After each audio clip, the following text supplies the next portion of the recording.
E classroom sponsored by রাষ্ট্রীয় মাধ্যমিক শিক্ষা অভিযান, ত্রিপুরা রাজ্য mission.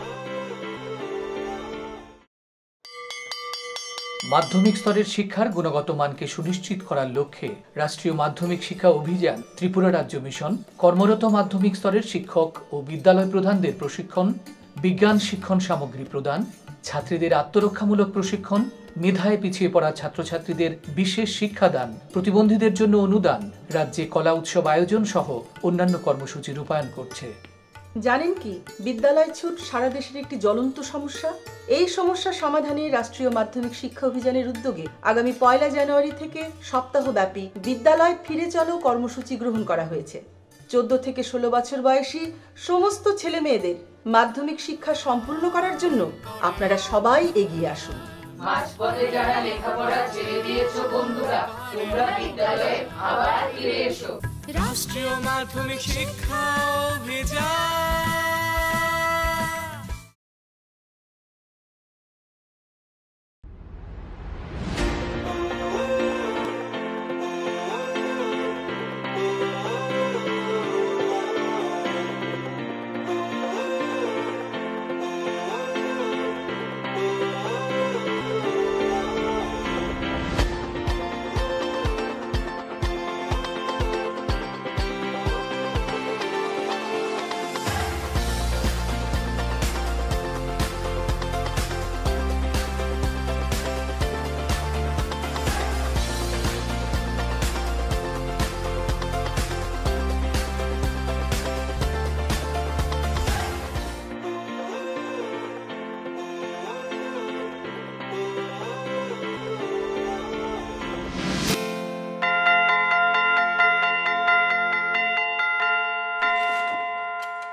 Hi dear students. Hi, how are you?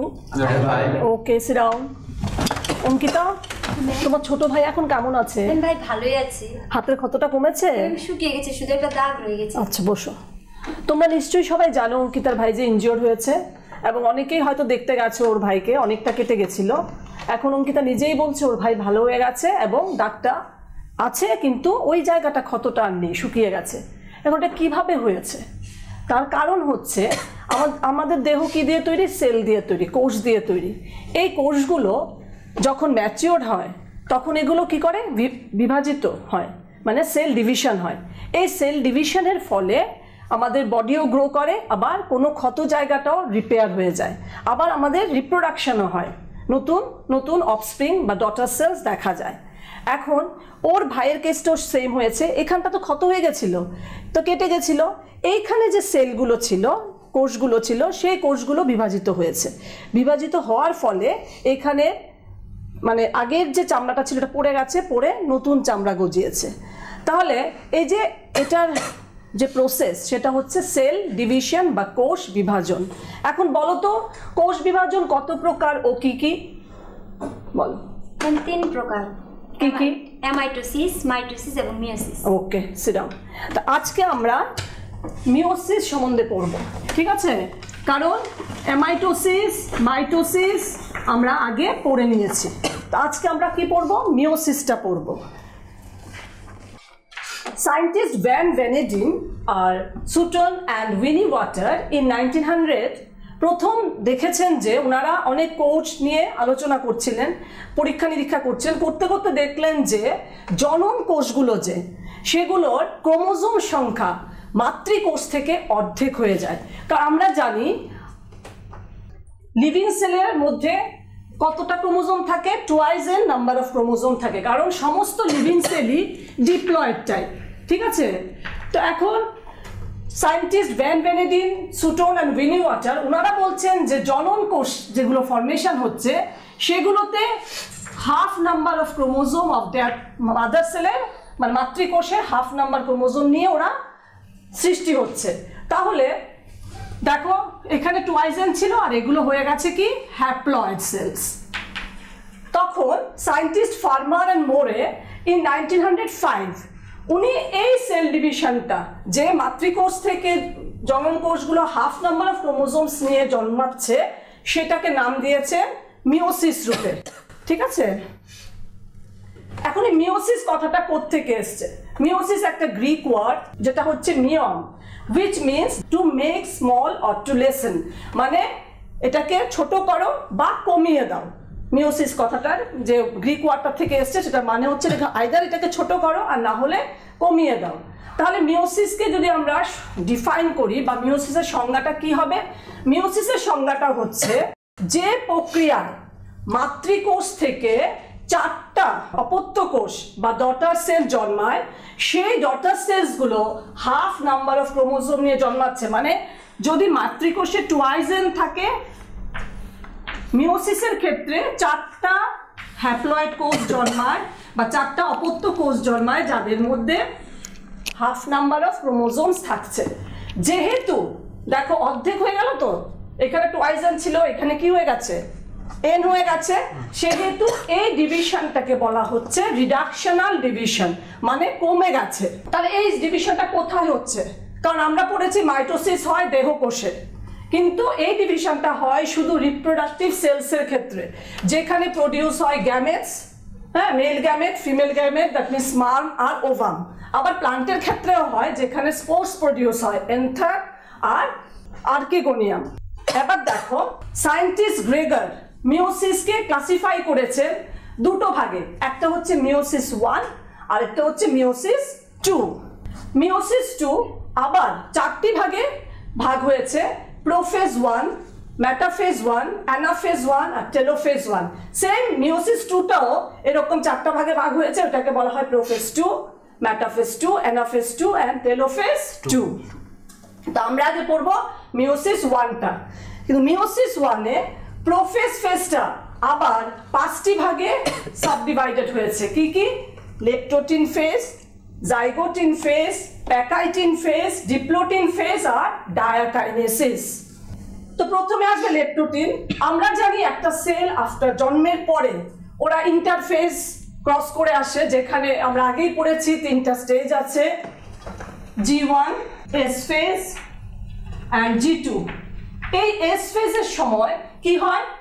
সব ডিএনএ গুলো ডুপ্লিকেট হয়, মানে রেপ্লিকেট হচ্ছে, রেপ্লিকেশনের মাধ্যমে ডিএনএ গুলো ডাবল হয়ে যাচ্ছে। এটা আমরা আগে পড়ে গেছি। তো এখন আমরা মিওসিস ডিভিশনে চলে এসেছি, লেপ্টোটিন পড়ব। লেপ্টোটিন হচ্ছে প্রোফেজ 1-এর প্রথম সাবফেজ। আমরা জানি ক্রোমোজোমস গুলো সেলের মধ্যে কিভাবে থাকে, সুতোর মতো স্ট্রাকচার নিয়ে থাকে, কিন্তু যে সেল ডিভিশন শুরু হয়ে যায় ওরা ক্রোমোজোম আকারটা ধারণ করতে থাকে। কিভাবে?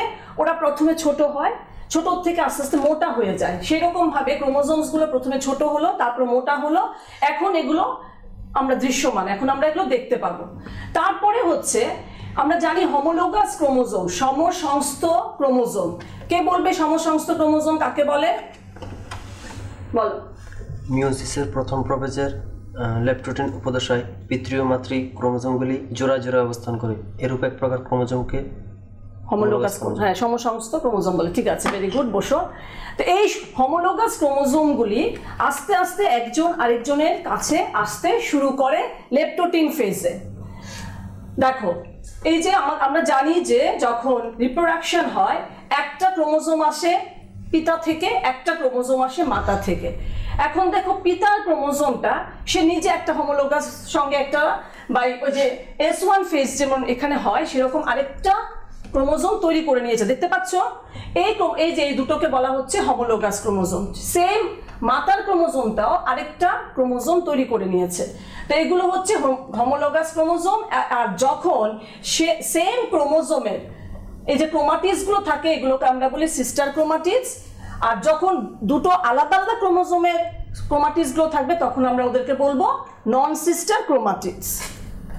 এবার হোমোলোগাস ক্রোমোজোম গুলো তো আস্তে আস্তে একটা আরেকটার সঙ্গে জোড়া হচ্ছে। এখন লাস্ট লেপ্টোটিন ফেজে আমরা দেখতে পাচ্ছি যে সেই হোমোলোগাস ক্রোমোজোমের যে প্রান্তগুলি, সেগুলি নিউক্লিয়ার এনভেলাপের কাছাকাছি চলে এসছে। দেখো, প্রান্তগুলি নিউক্লিয়ার এনভেলাপের কাছাকাছি, আর সেন্ট্রোমিয়ার গুলো ইকুয়েটরের কাছাকাছি। ওরা এরকম ভাবে সজ্জিত হয়েছে যে ওদেরকে সায়েন্টিস্ট ডার্লিংটন নাম দিয়েছেন বোকে স্টেজ, মানে ফুলের তোড়ার মতো নিজেদেরকে সাজিয়ে রেখেছে। এটা হচ্ছে লেট লেপটোটিন ফেজে দেখা যায় যে হোমোলোগাস ক্রোমোজোমগুলো নিজেদেরকে ফুলের তোড়ার মতো সাজিয়ে রেখেছে। নেক্সট যে স্টেজটা সেটা হচ্ছে জাইগোটিন ফেজ। জাইগোটিন ফেজে কি হচ্ছে, আমরা দেখছিলাম হোমোলোগাস ক্রোমোজোমগুলো একজন আরেকজনের কাছাকাছি আসছে। এখন দেখো ঠিক হোমোলোগাস দুটো ক্রোমোজোমের মাঝ বরাবর একটা মইয়ের মতো স্ট্রাকচার দেখতে পাচ্ছ, এগুলো হচ্ছে প্রোটিন পদার্থ। এই স্ট্রাকচারটাকে বলা হয় সাইনেপ্টোনিমাল কমপ্লেক্স। ঠিক আছে, এই সাইনেপ্টোনিমাল কমপ্লেক্স দুটো ক্রোমোজোমকে জোড়া বাঁধতে সাহায্য করছে। এখন দেখো হোমোলোগাস ক্রোমোজোমসগুলো পেয়ার হয়ে আছে, আর এই পেয়ার্ড হোমোলোগাস ক্রোমোজোমগুলোকে মানে জোড়া বাঁধা হোমোলোগাস ক্রোমোজোমগুলোকে একসঙ্গে বলা হয় বাইভ্যালেন্ট। মানে দুটো ক্রোমোজোম একসঙ্গে আছে তার জন্য এটাকে বলা হচ্ছে বাইভ্যালেন্ট। এই দুটো ক্রোমোজোমের মধ্যে কটা ক্রোমাটিড আছে? 4টে ক্রোমাটিড আছে, তার জন্য একে বলা হচ্ছে টেট্রাড। ওকে, এবার পেকাইটিনে আরো দেখবে আস্তে আস্তে কি হচ্ছে। আগে তুমি জাইগোটিনে কি দেখেছিলে?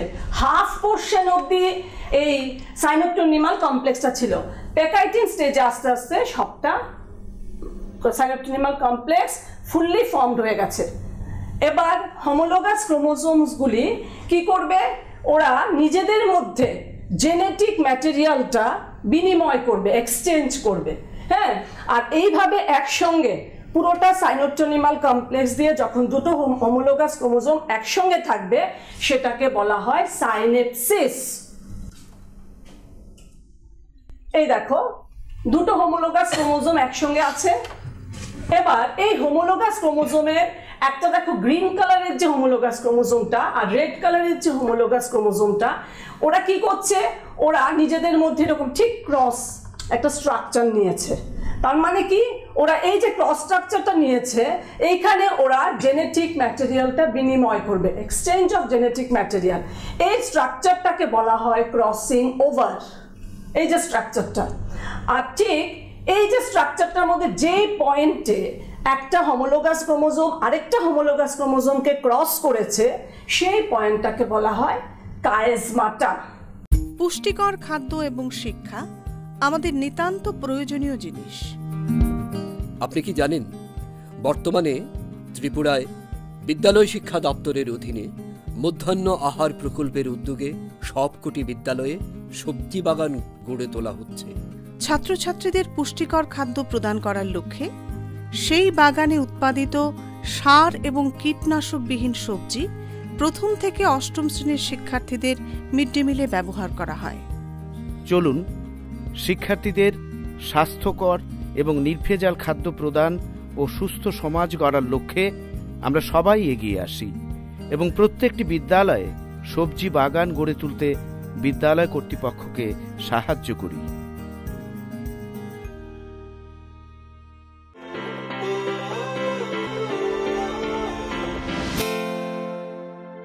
নেক্সট হচ্ছে আমরা জানি ডিপ্লোটিন স্টেজ।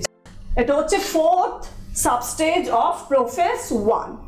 ডিপ্লোটিন স্টেজে এখন দেখো হোমোলোগাস ক্রোমোজোমগুলির মধ্যে কি নেই? সাইনেপ্টোনিমাল কমপ্লেক্সটা কিন্তু নেই, আছে ওই ব্রিজের মতো স্ট্রাকচারটা নেই। তার মানে কি, এটা ডিসলভ হয়ে গেছে, মানে দ্রবীভূত হয়ে গেছে, এখন আর এটা নেই।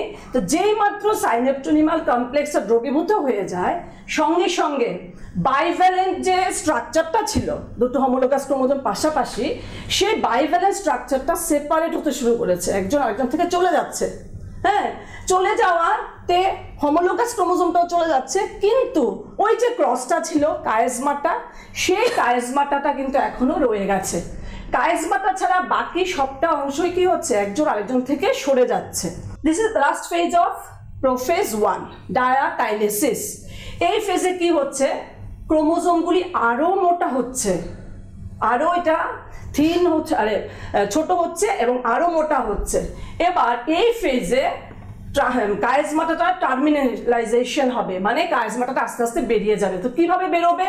এইভাবে তো ক্রসটা ছিল, ও আস্তে আস্তে এইভাবে সরতে থাকবে।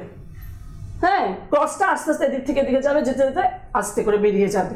যেই মাত্র বেরিয়ে গেল তখন যেইখানটায় ক্রস করেছিল এই হোমোলোগাস ক্রোমোজোমের পরের যে অংশটা ছিল সেটা চলে আসবে ওই হোমোলোগাস ক্রোমোজোমটার মধ্যে। ধরো এটা যদি প্যারেন্টাল হয়, প্যারেন্টালের এই জায়গাটা চলে আসবে মার এটার মধ্যে, বাবার এটা চলে আসবে মার এটার মধ্যে, বাবার এটা চলে যাবে মার এটার মধ্যে। জাস্ট দেখো চেঞ্জ হয়ে যাচ্ছে।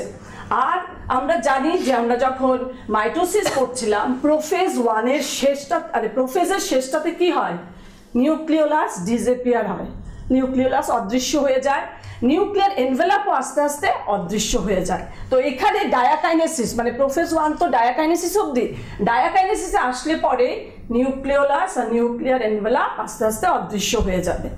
নেক্সট আমরা চলে আসছি মেটাফেজ 1 এ, মানে আমরা এখনো মিওসিস 1-এই আছি, জাস্ট প্রোফেজ 1টা শেষ করলাম। তো মেটাফেজ 1 এ আসার সঙ্গে সঙ্গে আমাদের অ্যানিমাল সেলে কি আছে, প্রাণী কোষে একটা অর্গানালি আছে যাকে আমরা বলি সেন্ট্রোজোম। সেন্ট্রোজোমের ভেতরে দুটো সেন্ট্রিওল থাকে, এই সেন্ট্রিওলস গুলো আস্তে আস্তে দুটো অপোজিট পোলে দেখো চলে গেছে, একটা নর্থ পোলে গেছে, একটা সাউথ পোলে চলে এসছে। আর ওদের মধ্যে মাইক্রোটিবিউলস যে অর্গানেলগুলি থাকে সেই মাইক্রোটিবিউলস গুলো ফাইবার লাইক স্ট্রাকচার করে স্পিন্ডেল ফাইবারে ফর্মেশন হয়েছে। আর ক্রোমোজোমস গুলো তো এখন কি সবচাইতে বেশি দৃশ্যমান, কারণ ওরা এখানে সবচাইতে বেশি মোটা এবং ছোট। তো এই ক্রোমোজোমস গুলি এখন নিজেদেরকে কোথায় সাজিয়ে নিচ্ছে দেখো, ইন দ্য ইকুয়েটোরিয়াল রিজিয়ন মানে নিরক্ষীয় অঞ্চলে সাজিয়ে নিচ্ছে। এবং এই সাজানোটাকে আমরা কি বলি, মেটাফেজ প্লেট। মেটাফেজ প্লেট শেষ হওয়ার সঙ্গে সঙ্গে মেটাফেজ 1 শেষ। এবার চলে আসছি অ্যানাফেজ 1 এ। অ্যানাফেজে কি হয়, ক্রোমোজোম মুভমেন্ট শুরু করে, ক্রোমোজোমগুলি নিজেদেরকে দুটো পোলে নিয়ে যায়। তো এখন কিভাবে নিয়ে যাবে, আমরা এতক্ষণ পড়েছি হোমোলোগাস ক্রোমোজোমগুলো কিভাবে ছিল, 4টা ক্রোমাটিস একসঙ্গে ছিল, ঠিক আছে। এখানে সেন্ট্রোমিয়ারের কোনো ডিভিশন নেই, জাস্ট এই হোমোলোগাস ক্রোমোজোমটা চলে যাবে কোথায়, নর্থ পোলে, এটা চলে আসবে সাউথ পোলে। তো তার মানে কি ডিভিশন অফ ক্রোমোজোম, মানে এইখানে এতক্ষণ ছিল টুয়াইস এন, যে অ্যানাফেজ 1 আসলো এবার দেখো এন এন হয়ে গেছে, তার মানে এখানেই রিডাকশনাল ডিভিশনটা হচ্ছে। হ্যাঁ, এখানেই মানে প্রতিটা কোষ যে হাফ নাম্বার অফ ক্রোমোজোম পাবে সেটা অ্যানাফেজ 1-এই বোঝা যায়। তারপরে তো চলে আসছি কোথায়, আস্তে আস্তে মুভমেন্ট করছে, এখন যাব টেলোফেজে। দেখো অলরেডি মুভমেন্ট করে দুজন দুই পোলে চলে গেছে, একটা নর্থ পোল একটা সাউথ পোলে চলে গেছে। এবার টেলোফেজ শেষ হওয়ার সঙ্গে সঙ্গে মানে মিওসিস 1 শেষ। এবার মিওসিস 1 শেষ হওয়ার পর মেবি আমরা জানি কি নিউক্লিয়াস ডিভিশনের পরে কার ডিভিশন হবে, সাইটোপ্লাজমের ডিভিশন হবে, যাকে আমরা বলি সাইটোকাইনেসিস। মিওসিস 1 শেষ হলে পরে সাইটোকাইনেসিস নিশ্চয়ই হওয়ার কথা, কিন্তু অনেক সময় হয় অনেক সময় হয় না, তারপরে চলে যায় মিওসিস 2-তে, ঠিক আছে। এখানে মিওসিস সাইটোকাইনেসিস না হয়ে সোজা মিওসিস 2-তে চলে গেছে। তো মিওসিস 2 সেম আমি আগে বলেছি, প্রোফেজ 2, মেটাফেজ 2, অ্যানাফেজ 2, টেলোফেজ 2। এবার মিওসিস 2 জাস্ট লাইক আমাদের মাইটোসিস, একদম মাইটোসিস যেভাবে হয় সেভাবে, এটা ধরো প্রোফেজ 2। দেখো ক্রোমোজোমস গুলো ঠিক আছে আমরা দেখতে পাচ্ছি ভিজিবল, এবং সেন্ট্রোজোমটা কোথায় আছে, একটা কর্নারে আছে।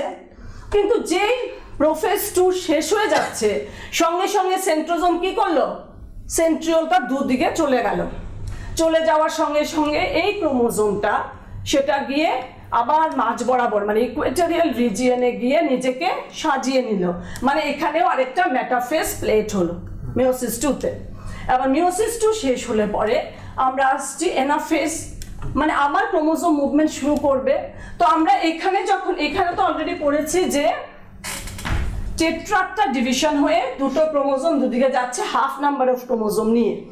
এইখানে কি হচ্ছে, জাস্ট সেন্ট্রোমিয়ার বরাবর ডিভিশন হচ্ছে, যেটা আমরা কোথায় পড়েছিলাম, মাইটোসিসে পড়েছিলাম। সেন্ট্রোমিয়ার বরাবর ডিভিশন হওয়ার পরে সে নিজে আরেকটা এক হাফ সেন্ট্রোমিয়ার থেকে আরেকটা ক্রোমোজোম ফর্মেশন হয়ে গেল, এদিকেও আরেকটা ক্রোমোজোম হলো। এবার দুটো ক্রোমোজোম দুটো পোলের দিকে টানছে, কে টানছে, স্পিন্ডেল ফাইবারস গুলো টানছে। এবার যাচ্ছে ওরা স্পিন্ডেল ফাইবার, তারপরে চলে যাচ্ছি আমরা টেলোফেজ 2-তে। টেলোফেজ 2-তে দেখো হাফ নাম্বার অফ ক্রোমোজোম যেটা ছিল মিওসিস 1-এর পরে সেম রয়ে গেছে হাফ নাম্বার অফ ক্রোমোজোম নিয়ে ডটার সেলস গুলো ফরমেশন হয়েছে। তো এখানে এখনো ডটার সেলস হয়নি, নিয়ে আছে নিউক্লিয়াই, এক একটা সেলে দুটো করে নিউক্লিয়াই আছে। আর যদি না ডিভিশন হয়ে থাকে 4টা নিউক্লিয়াই থাকবে একটা সেলে, যদি সাইটোকাইনেসিস মিওসিস 1 এর পরে না হয়ে থাকে। তো এখানে মাইটোসিস মিওসিস 2 শেষ, এবং এই মিওসিস 2টা পুরোপুরি মাইটোটিক সেল ডিভিশনকে ফলো করে। মাইটোটিক সেল ডিভিশন আমরা যেভাবে পড়েছিলাম ঠিক সেভাবে মিওসিস 2টাও আমরা পড়ে নিচ্ছি। নেক্সট সাইটোকাইনেসিস হবে। তো cytokinesis means division of the cytoplasm. তো এখন আমরা তো শুধু প্ল্যান্ট সেল পড়লে হবে না, অ্যানিমাল সেল প্ল্যান্ট সেল দুটোই পড়তে হবে। অ্যানিমাল সেলে এক ধরনের সাইটোকাইনেসিস হয়, এক ধরনের সেল ডিভিশন হয়, প্ল্যান্ট সেলে আরেক ধরনের সাইটোকাইনেসিস হয়। তো এখন অ্যানিমাল সেলে কি হচ্ছে, ঠিক সেলটার মাঝ বরাবর একটা, দেখো এখানে দেওয়া আছে, সেলটার মাঝ বরাবর একটা খাঁজ ঢুকে গেছে, একটা ফিউরো। এই কাজটা আস্তে আস্তে আস্তে আস্তে নিজেদের মধ্যে ফিউজ হয়ে যাবে। ফিউজ হয়ে গেলে অটোমেটিক দুটো আলাদা সেল ফরমেশন হয়ে যাবে। Same in case of plant sell also, এখানে কি হচ্ছে, মাঝ বরাবর একটা সেল প্লেট ফরমেশন হবে। কাকে দিয়ে? আমরা জানি একটা অঙ্গাণু আছে যেটার নাম হচ্ছে গলগি বডিজ। এই গলগি বডিজ গুলো অ্যাকিউমুলেট হবে, মানে এখানে এসে সব জমা হবে সেলটার মাঝখানটায়। জমা হলে পরে এই গলগি বডিজ আস্তে আস্তে বাড়তে বাড়তে সে একদম সেল ওয়ালটার সঙ্গে মিশে যাবে। এটাকে বলা হচ্ছে সেল প্লেট বা ফ্রেগমোপ্লাস্ট। এই সেল প্লেট বা ফ্রেগমোপ্লাস্টই কি করে, এই প্লান্ট সেলের ক্ষেত্রে দুটো সেল ফরমেশন করে। তাহলে আলটিমেটলি আফটার মিওসিস 2 আমরা কটা সেল দেখছি ফরমেশন হয়েছে? 4টা সেল ফরমেশন হয়েছে। হ্যাঁ, এবং সেই 4টা সেল দেখো যখন মিওসিস 1 শুরু হয়েছিল তখন ক্রোমোজোম গুলো ছিল ঠিক এরকম, দ্যাট মিনস বাইভ্যালেন্ট আকারে। বাট মিওসিস 2 এন্ড সাইটোকাইনেসিস শেষ হওয়ার পরে দেখো ক্রোমোজোম কি অবস্থায় আছে, জাস্ট এই অবস্থায় আছে। তাহলে এটা হাফ নাম্বার অফ ক্রোমোজোম হয়ে গেল না এখানটায়। তো সেটাই হচ্ছে যে রিডাকশনাল ডিভিশন, যে 4 ডটার সেলস ফরমেশন হয়েছে, 4টা অপত্য কোষ ফরমেশন হয়েছে। কার থেকে? মাতৃকোষ থেকে, যার মধ্যে হাফ নাম্বার অফ ক্রোমোজোমস থাকে। এই যে দেখো পুরোটা। এইটা ছিল যখন সেলগুলো ইনম্যাচিওর, মানে জাস্ট জন্ম হয়েছে। জন্ম হওয়ার পর ইন্টারফেস স্টেজ দিয়ে যায়। ইন্টারফেজে গিয়ে এই যে 3টা stage, G1, S, G2 phase cover করে। তো G2 ফেজ, S ফেজ যখন কভার করে নেয়, ডিএনএ ডুপ্লিকেশন হয়। দেখো সে এবার ক্রোমোজোমগুলো কি স্ট্রাকচারে আছে, ঠিক আছে। এবার যেই আমরা এখন কোথায় যাব, মিওসিসে যাব। তাহলে এখানে সমস্ত হোমোলোগাস ক্রোমোজোমগুলো পেয়ার অবস্থায় আছে। এবার গেলাম ডটার নিউক্লি ফরমেশন হলো প্রথমে, মানে মিওসিস 1 শেষ হওয়ার পরে এভাবে ডটার নিউক্লি ফরমেশন হলো। তারপরে ওইখানে ছিল 4টা, দেখো এখানে হাফ হাফ হয়ে গেছে, দুটো দুটো হয়ে গেছে। তারপরে এখন মিওসিস 2 মানে সেকেন্ড ফেজ শেষ হবে। এবার দেখো 4টা অপত্য কোষ ফরমেশন হয়েছে, যার মধ্যে দুটো করেই কি আছে, ক্রোমোজোম আছে। মানে মিওসিস 1 এর পরে যে ক্রোমোজোম সংখ্যাটা থাকবে সেটা মিওসিস 2 এর পরেও সেম থাকবে। তাহলে মিওসিস 1 এর পরে যখন সেল ডিভিশন হবে সেটাকে আমরা কি বলতে পারি, ইকুয়েশনাল ডিভিশন। মানে সেম নাম্বার অফ ক্রোমোজোম নিয়ে এসে যাচ্ছে, তাহলে ইকুয়েশনাল ডিভিশন বলতে পারি। আর মিওসিস 1টাকে আমরা কি বলেছিলাম, রিডাকশনাল ডিভিশন। এখন বলো তো নন সিস্টার ক্রোমাটিডস কোনগুলো? বিজয়। ভাইভ্যালেন্টে অবস্থিত দুটি ভিন্ন আকৃতির সমসংস্থ ক্রোমোজোমগুলিকে ক্রোমাটিডস গুলোকে নন সিস্টার ক্রোমাটিডস বলে। বসো, মানে যখন হোমোলোগাস ক্রোমোজোম গুলো পেয়ার করেছে, সেম ক্রোমোজোম যখন থাকে তখন এই দুটো ক্রোমাটিডসকে বলে সিস্টার ক্রোমাটিডস। মনে রাখবে, এই দুটো ক্রোমাটিডসকে বলে সিস্টার ক্রোমাটিড। আর যখন হোমোলোগাস ক্রোমোজোম আসে, মানে ওর সঙ্গে আরেকটা ক্রোমোজোম আসে, তখন ওরা দুটো আলাদা আলাদা ক্রোমোজোম হলো। তো এবার ওদের মধ্যে যে রিলেশনটা সেটা হচ্ছে নন সিস্টার ক্রোমাটিডস। ওকে, তো এখন আমরা মিওসিস কেন পড়ব, মিওসিস যে পড়লাম এটা রিজন থাকবে। তো দেখো, আমরা জানি সমস্ত স্পিসিসের মানে সমস্ত প্রজাতির একটা নির্দিষ্ট ক্রোমোজোম সংখ্যা থাকে। যেমন হিউম্যান বিং এর ক্রোমোজোম সংখ্যা কত বলো? 46 নাম্বারস অফ ক্রোমোজোম নিয়ে থাকে। ঠিক আছে, এবার আমরা যখন মাইটোসিসে দেখেছি, মাইটোসিসে একটা মাদার সেল থেকে যখন দুটো ডটার সেল ফর্মেশন হয়, ওরাও 46 নাম্বারস অফ ক্রোমোজোম নিয়ে জন্মায়। তো এই 46 নাম্বারস অফ ক্রোমোজোম যখন ফার্টিলাইজেশনে যাবে তাহলে কত হবে? 92 হয়ে যাবে। তো সেটা তো মানে ক্রোমোজোম সংখ্যা নির্দিষ্ট রইল না, তাহলে তখনই মিওসিসটাকে আবিষ্কার করা হয়েছে, কারণ মিওসিসে হাফ হয়ে যাচ্ছে। তো অ্যাজ ইট এখানে 23 হচ্ছে, তাহলে 23 যখন ফিউজ করবে তখন অটোমেটিক 46 হয়ে যাবে। তো প্রথম যে রিজনটা ইম্পর্টেন্ট সেটা হচ্ছে to maintain the constancy of chromosome number, মানে ক্রোমোজোম সংখ্যা যাতে প্রতি স্পিসিসে নির্দিষ্ট থাকে সেজন্য মিওসিসকে করানো হয়। নেক্সট হচ্ছে এই যে গ্যামেটগুলো ফর্মেশন হচ্ছে, এগুলো তো অ্যাকচুয়ালি গ্যামেটস, চারটা যে অপত্য কোষ ফর্মেশন হয়েছে এগুলো তো গ্যামেটস। তো এই গ্যামেটসগুলো ফর্মেশনের জন্য কার দরকার? মিওসিস সেল ডিভিশনের দরকার। ঠিক আছে, কারণ মিওসিস সেল ডিভিশন না হলে গ্যামেটস ফর্মেশন হবে না, গ্যামেটস ফর্মেশন না হলে আমাদের যে আবার নতুন একটা ইন্ডিভিজুয়াল ফর্মেশন হবে, নতুন একটা মানুষ বলো বা যাই বলো, গরু ছাগল যেটাই বলো বা গাছ বলো, সে কি হবে? সে ডাবল নাম্বার অফ ক্রোমোজোম নিয়ে আসবে, তো সেটা তো কনস্ট্যান্সি থাকবে না। হ্যাঁ, তার জন্য গ্যামেটস ফর্মেশন হওয়ার সঙ্গে সঙ্গে আমাদের দরকার মিওসিস, হ্যাঁ, গ্যামেট ফর্মেশনের জন্য। আর থার্ড যেটা, এটা হচ্ছে আরো ইম্পর্টেন্ট, যে যখন মিওসিস হলো, দেখো দুটো ক্রোমোজোম যখন ক্রসিং ওভার হলো তখন এইটার কিছু ক্যারেক্টারিস্টিক এটার মধ্যে এসছে আর এটার কিছু ক্যারেক্টারিস্টিক এটার মধ্যে গেছে। তো এখন যখন দুটো ক্রোমোজোম আলাদা আলাদা হয়ে গেল তখন দেখা গেল গ্যামেটসের মধ্যে নতুন ভ্যারাইটি এসছে। ঠিক আছে, নতুন বৈশিষ্ট্য এসছে। তো নতুন যদি বৈশিষ্ট্য আসে, সেই নতুন বৈশিষ্ট্য আসলে পরে কি হবে? যখন কোনো স্পিসিস জন্মাবে, যখন কোনো নতুন প্রজাতি আসবে, সেই প্রজাতির মধ্যে অন্য ধরনের ভেরিয়েশন দেখা যাবে, অন্য ধরনের বৈশিষ্ট্য দেখা যাবে। মানে গদ বাতাসে আমরা আগে যা দেখেছিলাম তা নিয়ে কি সব চলছে? তা নিয়ে চলছে না, কিন্তু কিছু নতুন নতুন জিনিসও আমাদের মধ্যে ঢুকছে। তো সেটাই হচ্ছে মিওসিস। হ্যাঁ, মিওসিস না হলে ভ্যারাইটি আসবে না, মিওসিস না হলে কনসিস্টেন্সি থাকবে না সে ক্রোমোজোম সংখ্যার, মিওসিস না হলে গ্যামেট ফর্মেশনও হবে না। তাহলে তোমরা এখন মিওসিসটা বুঝতে পেরেছো? তোমাদের কোনো কোশ্চেন আছে আমাদেরকে জিজ্ঞেস করা, আমাকে জিজ্ঞেস করা, যেটা বোঝোনি? কোনো কোশ্চেন নেই? সবটা বুঝেছো ভালো করে? ঠিক আছে, বাড়িতে গিয়ে ভালো করে পড়বে, পড়ে যদি কোনো প্রবলেম থাকে অবশ্যই আমাকে জিজ্ঞেস করবে। আর নেক্সট ডেতে আমরা তাহলে আমাদের সেল ডিভিশন চ্যাপ্টারটা শেষ হয়ে গেল, নেক্সট ডেতে আমরা অন্য একটা নতুন চ্যাপ্টারে ঢুকবো, কিন্তু প্রথমে তোমরা আমাকে ফিডব্যাক দিতে হবে যে তোমরা কি কি বুঝেছো। ঠিক আছে, থ্যাংক ইউ।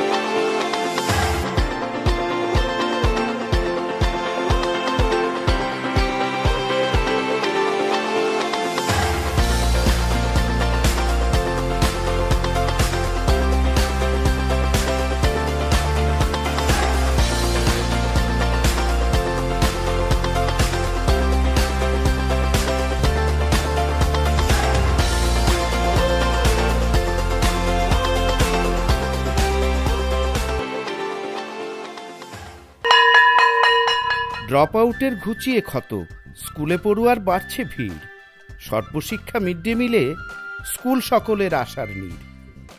রাজ্যের 6 থেকে 14 বছরের সব শিশুদের বিদ্যালয়ের আঙিনায় এনে তাদের বুনিয়াদী শিক্ষা সুনিশ্চিত করতে সর্বশিক্ষা অভিযান বদ্ধপরিকর। তাদের শিক্ষার সুবিধার জন্য রয়েছে বিনামূল্যে পাঠ্য বই, বিদ্যালয়ের পোশাক, উন্নত মানের পড়াশোনা, স্বাস্থ্যসম্মত শৌচাগার, বিশুদ্ধ পানীয় জল, পুষ্টিকর মধ্যাহ্ন আহার, খেলাধুলার ব্যবস্থা এবং আরও অনেক কিছু। হ্যাঁ, তাই দেরি না করে আজই আপনার এলাকার সব শিশুদের নিকটবর্তী সরকারি বিদ্যালয়ে ভর্তি হতে উৎসাহিত করুন। E-Classroom was sponsored by রাষ্ট্রীয় মাধ্যমিক শিক্ষা অভিযান ত্রিপুরা রাজ্য মিশন।